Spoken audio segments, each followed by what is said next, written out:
किसान, बदलते भारत की शान। चिंतामणि, क्यों इतनी चिंता करते हो? क्या खरपतवार से परेशान हो? पेश है स्टील MH210 पावर वीडर। खरपतवार पे करो वार, सुनहरी फसल होगी हर बार। तू मेरे घर के रानी, ये मेरे खेतों का राजा। स्टील उपकरण लाए परिवर्तन।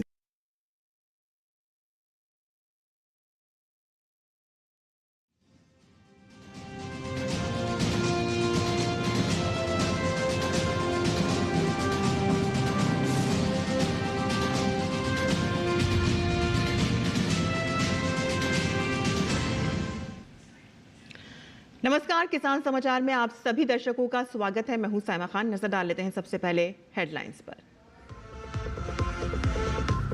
राष्ट्रपति के हस्ताक्षर के बाद विकसित भारत जी राम जी विधेयक बना कानून। गोवा में मजदूरों को सालाना 125 दिनों के काम की गारंटी। शांति विधेयक समेत 2 और अन्य कानून को भी मिली मंजूरी।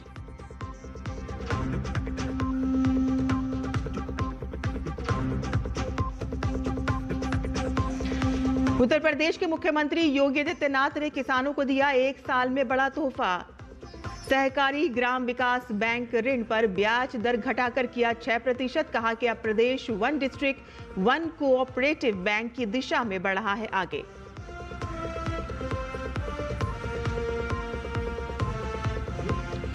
भारत के हरित भविष्य की मजबूत नींव का वर्ष बनकर उभरा साल 2025। प्रधानमंत्री नरेंद्र मोदी के नेतृत्व में भारत ने 2025 में किया साबित कि विकास और पर्यावरण हो सकते हैं एक दूसरे के पूरक। पूर्वी उत्तर प्रदेश और बिहार में घने कोहरे का ऑरेंज अलर्ट। 10 राज्यों में भी कोहरे का साया। जम्मू कश्मीर में बर्फबारी ने बढ़ाई ठंडक।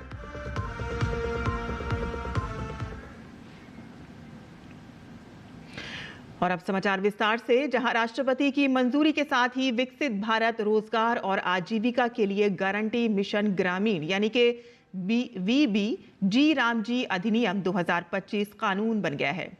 ग्रामीण रोजगार नीति में इसे एक ऐतिहासिक और निर्णायक बदलाव माना जा रहा है, क्योंकि ये कानून सिर्फ रोजगार नहीं बल्कि विकसित भारत एक्ट 2047 के लक्ष्य की नींव को मजबूत करता है। लेकिन सियासत है जो थमने का नाम नहीं ले रही है।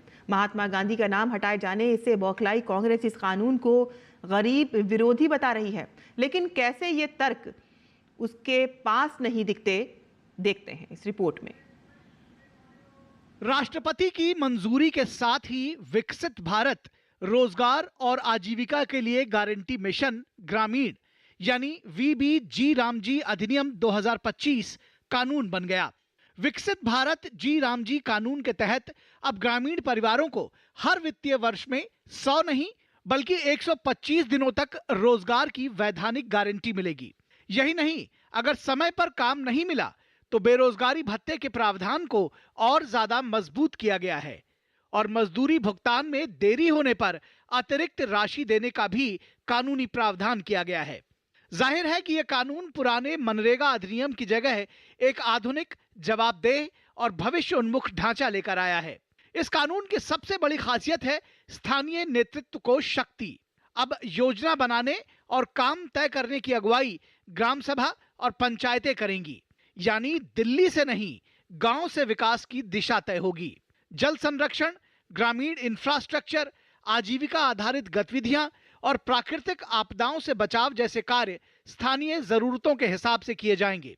सरकार ने इस योजना के लिए 1,51,282 करोड़ से अधिक की राशि प्रस्तावित की है, ताकि रोजगार के लिए धन की कोई कमी ना रहे और गांव का समग्र और सतत विकास हो सके। इसके साथ ही प्रशासनिक व्यय 6% से बढ़ाकर 9% कर दिया गया है, ताकि पंचायत सचिव, रोजगार सहायक और तकनीकी स्टाफ समय पर वेतन पाकर पूरी क्षमता से काम कर सकें। मनरेगा के नाम पर फिर एक बार देश को गुमराह करने की साजिश हो रही है।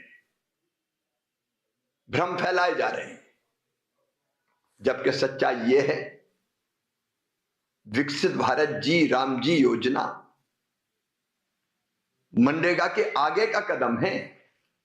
ये कानून भले ही गांव गरीब के हित की बात करता हो, लेकिन सियासत की अपनी मजबूरियां और कायदे हैं। शायद यही वजह है कि इस कानून को लेकर कांग्रेस की अगुवाई वाले विपक्ष के विरोधी सुर कम नहीं हो रहे हैं। कांग्रेस अध्यक्ष मल्लिकार्जुन खड़गे ने आरोप लगाया कि यह कानून गरीब विरोधी है, जबकि अधीर रंजन चौधरी ने तो 100 दिनों के अधिकार के भी खत्म होने की आशंका जताई। MNREGA is lifeline for the poor. A new act I condemn, and it is only helping the government. And he has also increased the contribution of the state. आज आम लोगों को ये काम करने की जो संवैधानिक अधिकार वो छीना जा रहे हैं और मनरेगा के नाम बदलकर जी राम जी नामक एक योजना लाए जा रहे हैं। हालांकि सरकार का कहना है कि विरोध के पीछे ठोस तथ्यों की नहीं, राजनीतिक असहजता की वजह ज्यादा है। चूंकि पहली बार ग्रामीण मजदूर को ज्यादा दिन का काम, ज्यादा सुरक्षा और ज्यादा जवाबदेही इस कानून के दायरे में मिल रही है, इसलिए विपक्ष बौखलाया है और विरोध लाजिमी है। कांग्रेस इस बात को हजम नहीं कर पा रही कि देश के करोड़ों गरीबों को, जरूरतमंदों को अब 100 दिहाड़ी की बजाय 125 दिन दिहाड़ी लगाने का अवसर मिलेगा, और जो मानदेय था उसको बढ़ाने का काम भी मोदी सरकार कर रही है। सरकार का दावा है कि विकसित भारत जी राम जी कानून गरीब कल्याण से आगे बढ़कर सशक्तिकरण और आत्मनिर्भरता का माध्यम है। विकसित भारत का सपना तभी साकार होगा जब गांव विकसित होंगे, गांव स्वावलंबी होंगे और हर हाथ को सम्मानजनक रोजगार मिलेगा। सियासत अपनी जगह है, लेकिन सवाल यही है कि क्या ज्यादा काम, ज्यादा सुरक्षा और ज्यादा संसाधन किसी भी सूरत में गरीब विरोधी हो सकते हैं? Bureau report, DD news. केंद्रीय मंत्री अर्जुन राम मेघवाल ने संसद से पारित हुए जी राम जी कानून को लेकर कांग्रेस के आरोपों का खंडन करते हुए प्रतिक्रिया दी है। उन्होंने कहा कि ग्रामीण क्षेत्रों के लोग लगातार ये मांग कर रहे थे कि मनरेगा में बदलाव और भ्रष्टाचार को कम करने के लिए तकनीक का उपयोग किया जाए। और साथ ही उन्होंने कांग्रेस पर निशाना साधते हुए कहा कि सबसे पहले इस योजना का नाम खुद कांग्रेस ने ही बदला था। तो वहीं जी राम जी विधेयक पर बोलते हुए कहा कि योजनाएं समय के साथ बदलती हैं और सरकार ने इस योजना में सकारात्मक और प्रभावी बदलाव किए हैं, जिससे लोगों को अधिक लाभ मिलेगा। वो बिल को अच्छी तरह से पढ़ नहीं रहे हैं। फील्ड में जब भी हम जाते थे, जनप्रतिनिधि वो कहते थे मनरेगा में संशोधन करो। अगर हम जी राम जी नाम रख दिया, वो एक एब्रीवेशन जी राम जी आ गया, तो उसमें कहाँ दिक्कत होनी चाहिए, क्योंकि इसी योजना का पहले जवाहर रोजगार योजना नाम था। कांग्रेस ने बदला जवाहर रोजगार योजना से, पहले नरेगा फिर महात्मा गांधी। तो क्या जवाहरलाल नेहरू जी का अपमान हो गया? योजना समय के साथ बदलती भी है, उसमें चेंजेज आते भी हैं। जो फीडबैक हमें मिला जनता से, जनप्रतिनिधियों से, उसके आधार पर इस योजना में परिवर्तन किए गए हैं और अच्छे परिवर्तन किए हैं। इसमें ग्रामीण क्षेत्रों में अच्छा आधारभूत ढांचा खड़ा होगा। लोकसभा सांसद सुरेश कश्यप ने विकसित भारत जी राम जी योजना को ऐतिहासिक कदम बताया है। उन्होंने कहा कि मनरेगा में 20 साल बाद बदलाव हो रहे हैं और ये योजना पहले से ज्यादा प्रभावशाली बन रही है।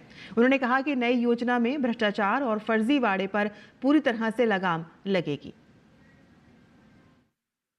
क्योंकि सितंबर 2005 में इसकी शुरुआत हुई थी और अभी 20 साल पूरे होने के ऊपर इसमें जो व्यापक सुधारों की आवश्यकता थी, उसको लेकर केंद्र सरकार ने ये निर्णय लिया। मैं धन्यवाद करता हूं माननीय प्रधानमंत्री श्री नरेंद्र मोदी जी का, जिन्होंने कि मनरेगा में जो व्यापक स्तर के ऊपर भ्रष्टाचार हो रहा था, जिस प्रकार से फर्जी जॉब कार्ड बनाए जा रहे थे, समय के ऊपर पेमेंट्स नहीं हो रही थी और जिस प्रकार से प्रोडक्टिविटी इस स्कीम के माध्यम से होनी चाहिए थी वो नहीं हो रही थी, उसी को लेकर इसमें व्यापक सुधार अभी किए गए हैं समय के ऊपर।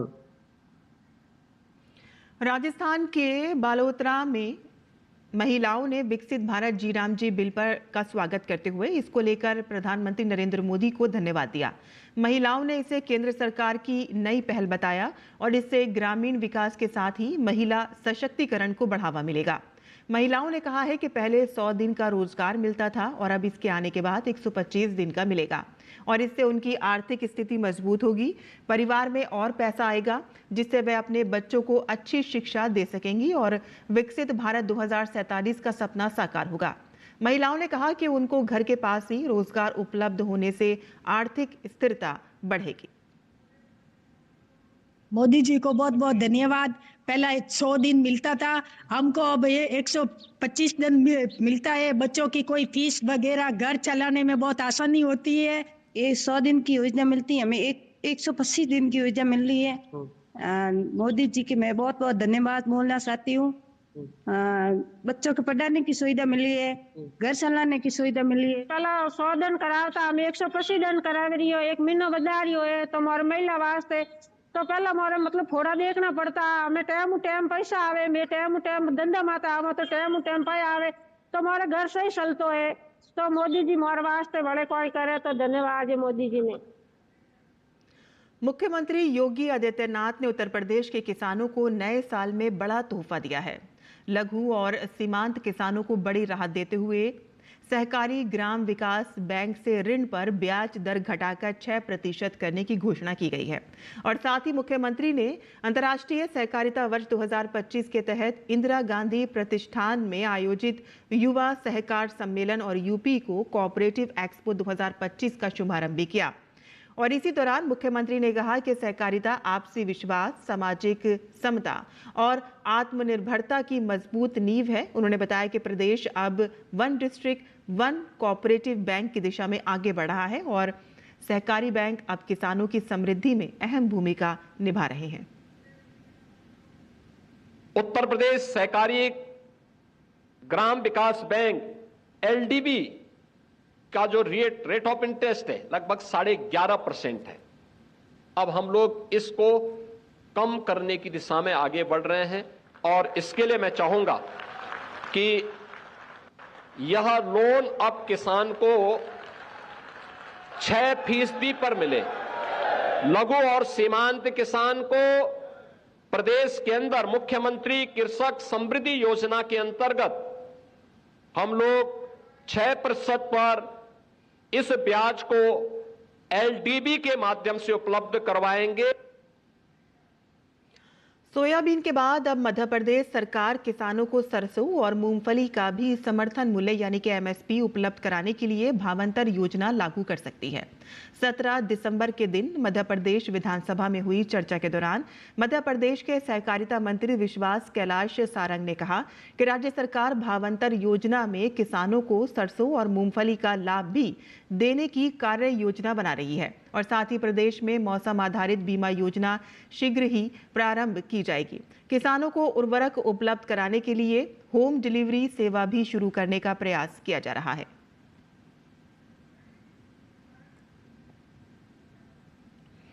पूर्वी चंपारण के पहाड़पुर स्थित कृषि विज्ञान केंद्र में पशुपालन को बढ़ावा देने के उद्देश्य से आयोजित 5 दिवसीय विशेष प्रशिक्षण कार्यक्रम सफलतापूर्वक संपन्न हुआ। प्रशिक्षण में पशुपालकों को अत्याधुनिक व वैज्ञानिक तरीकों से पशुपालन, पशु स्वास्थ्य, पोषण, टीकाकरण और दुग्ध प्रबंधन की जानकारी दी गई। कार्यक्रम के समापन पर प्रतिभागियों को प्रमाण पत्र वितरित किए गए। कृषि विज्ञान केंद्र के हेड डॉक्टर अभय कुमार सिंह ने कहा कि पशुपालन ग्रामीण अर्थव्यवस्था की रीढ़ है और आधुनिक तकनीक अपनाकर किसान आत्मनिर्भर बन सकते हैं। साल 2025 अब अलविदा होने को है और इस साल देश ने हर क्षेत्र में उपलब्धियां हासिल की हैं। क्षेत्र कोई भी हो, देश की उपलब्धियां कम नहीं हैं। आज से हम साल 2025 की उपलब्धियों और यादों को समेट कर लाए हैं अपने नई सीरीज यादें 2025 में। सीरीज के पहले ही दिन हम बात करेंगे पर्यावरण की और इस क्षेत्र में देश ने क्या क्या हासिल किया है और कैसे संतुलन बनाया है विकास और पर्यावरण के बीच, बताएंगे हम आपको अपनी विशेष पेशकश में। तो आइए देखते हैं यादें 2025 की।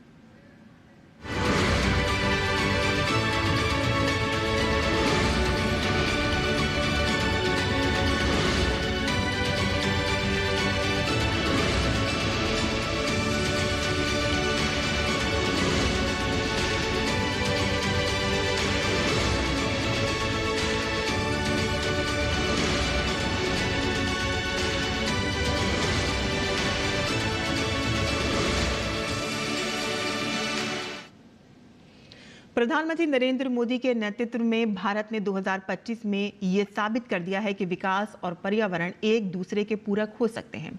साल 2025 भारत के हरित भविष्य की मजबूत नींव का वर्ष बनकर उभरा है। देखिए साल भर में पर्यावरण के मोर्चों पर भारत की बड़ी उपलब्धियों पर यह खास रिपोर्ट। प्रधानमंत्री नरेंद्र मोदी के पर्यावरण हितैषी विकास के दृष्टिकोण से प्रेरित होकर भारत ने 2025 में यह साबित कर दिखाया कि आर्थिक प्रगति और पर्यावरणीय जिम्मेदारी साथ साथ चल सकती है। नवीकरणीय ऊर्जा के क्षेत्र में भारत वैश्विक महाशक्ति के रूप में उभरा है। एक ही वर्ष में रिकॉर्ड 29.5 गीगावाट स्वच्छ ऊर्जा क्षमता जोड़ी गई। जून 2025 में भारत ने एक ऐतिहासिक उपलब्धि हासिल की। अपने स्थापित विद्युत क्षमता का 50% गैर परंपरागत ईंधन स्रोतों से प्राप्त करने का एनसीडी लक्ष्य समय से पहले पूरा कर लिया। आज देश की कुल नवीकरणीय ऊर्जा क्षमता 220 गीगावाट से अधिक हो चुकी है और भारत 2030 तक 500 गीगावाट गैर जीवाश्म ईंधन क्षमता के पंचामृत लक्ष्य की ओर तेजी से बढ़ रहा है। विश्व के सबसे बड़े सौर पार्कों से लेकर आम घरों की छतों तक सौर ऊर्जा की पहुंच इस परिवर्तन की पहचान बन गई है। राष्ट्रीय हरित हाइड्रोजन मिशन को भी नई गति मिली है। लक्ष्य है 2030 तक प्रतिवर्ष 5 बिलियन टन हाइड्रोजन उत्पादन, जिससे रिफाइनरी और उर्वरक जैसे क्षेत्रों को कार्बन मुक्त किया जा सके। ट्रांसमिशन शुल्क में छूट और हरित प्रमाणन ढांचे ने इस मिशन को मजबूती दी है। पेट्रोल में 20% इथेनॉल मिश्रण लक्ष्य समय से पहले हासिल हुआ, जिससे उत्सर्जन घटा, ऊर्जा सुरक्षा बढ़ी और किसानों की आय में इजाफा हुआ।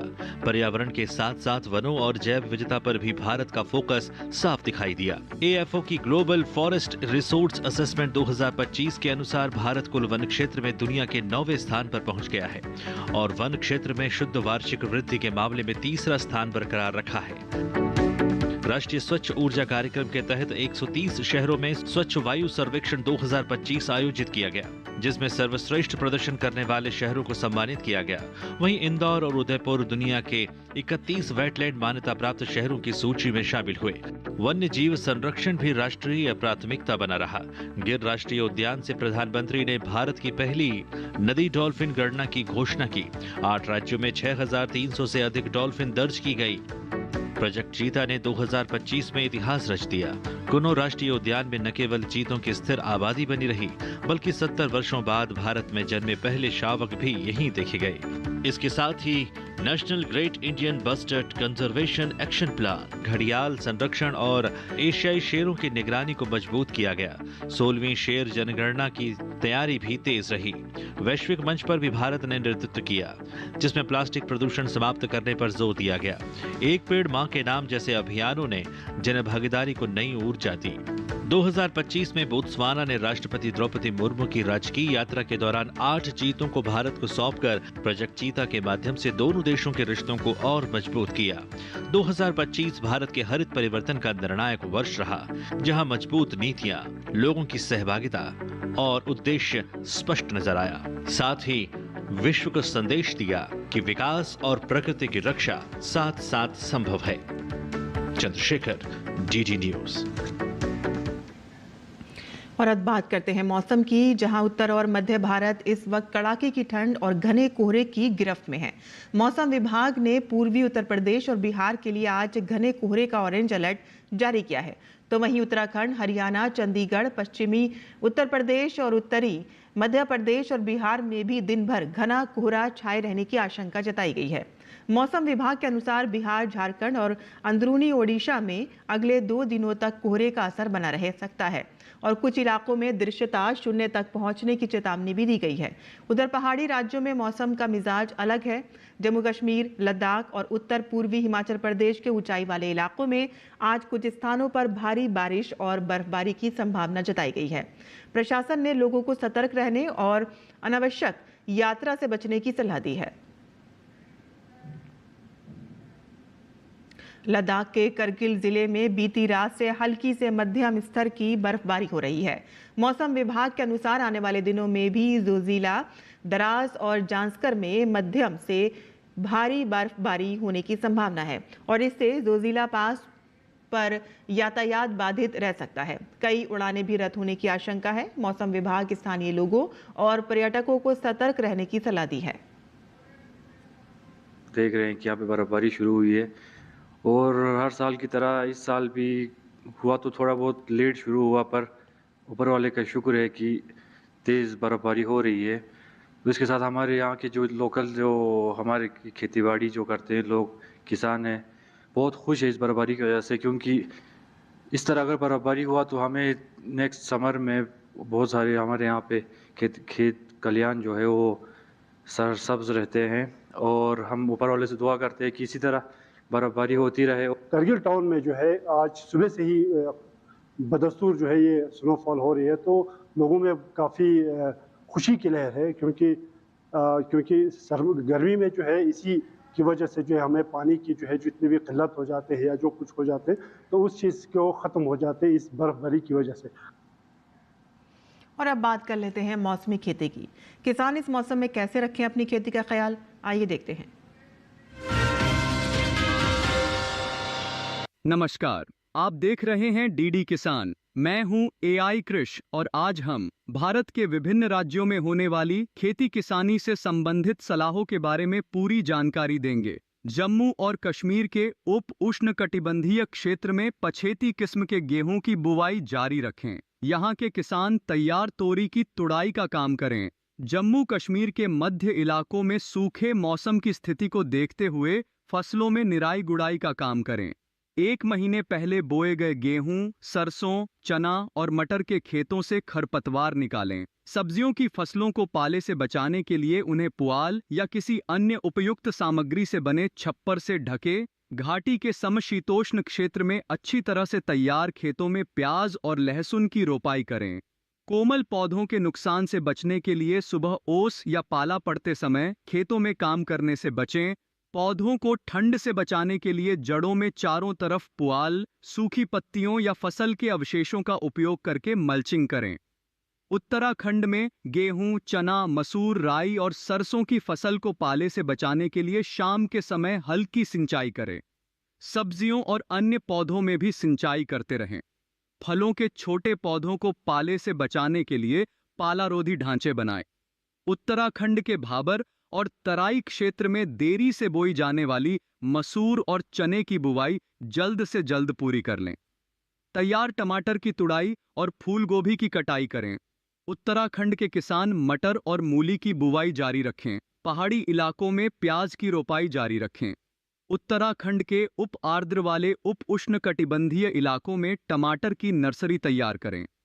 टमाटर और अन्य सब्जियां बोने के समय उचित वातावरण जरूरी है। ऐसे में सही अंकुरण के लिए इसे प्लास्टिक शीट से कवर करें। इसी तरह कृषि और किसानों से जुड़ी हर महत्वपूर्ण जानकारी के लिए हमारे साथ जुड़े रहिए और देखते रहिए डीडी किसान। धन्यवाद।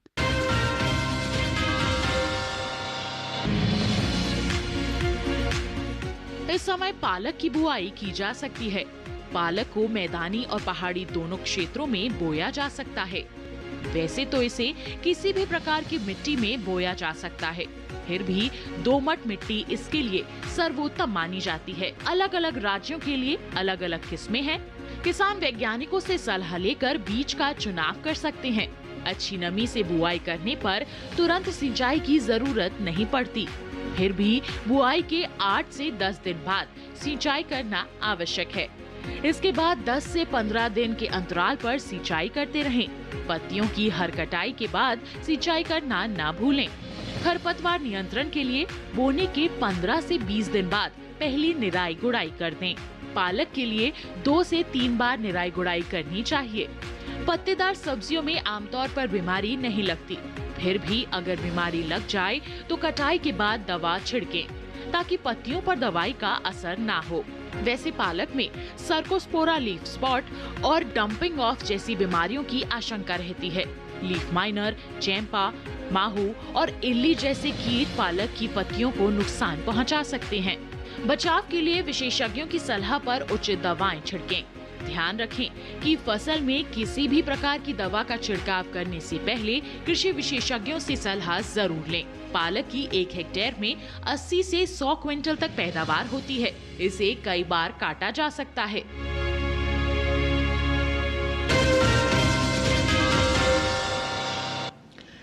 और खेती किसानी के साथ साथ आइए नजर डाल लेते हैं कुछ और महत्वपूर्ण खबरों पर। खास खबर में प्रधानमंत्री नरेंद्र मोदी ने आज न्यूजीलैंड के प्रधानमंत्री क्रिस्टोफर लक्सन के साथ टेलीफोन पर बातचीत की। दोनों नेताओं ने ऐतिहासिक, महत्वाकांक्षी और आपसी फायदे वाले भारत न्यूजीलैंड मुक्त व्यापार समझौते के सफल समापन की संयुक्त रूप से घोषणा की।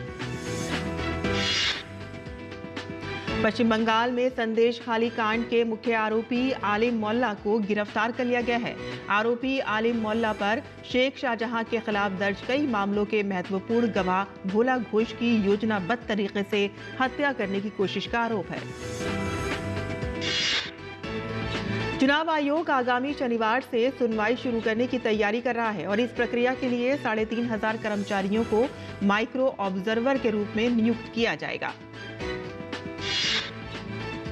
पश्चिम बंगाल में एसआईआर को लेकर अलग ही पक्षपात की स्थिति बनी हुई है। मालदा जिले से एक ताजा मामला सामने आया है। एक गांव के 278 लोगों को चुनाव आयोग ने रीवेरिफिकेशन का नोटिस भेजा है।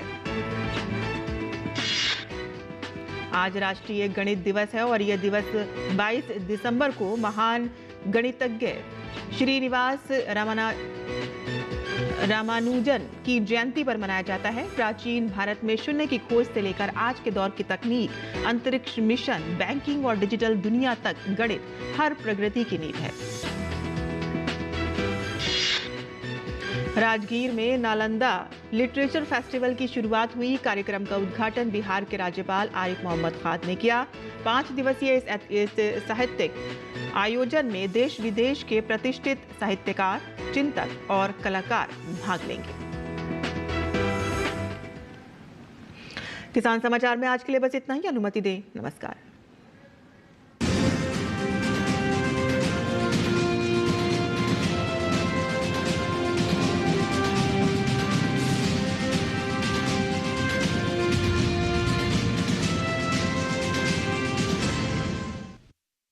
चिंतामणि, क्यों इतनी चिंता करते हो? क्या खरपतवार से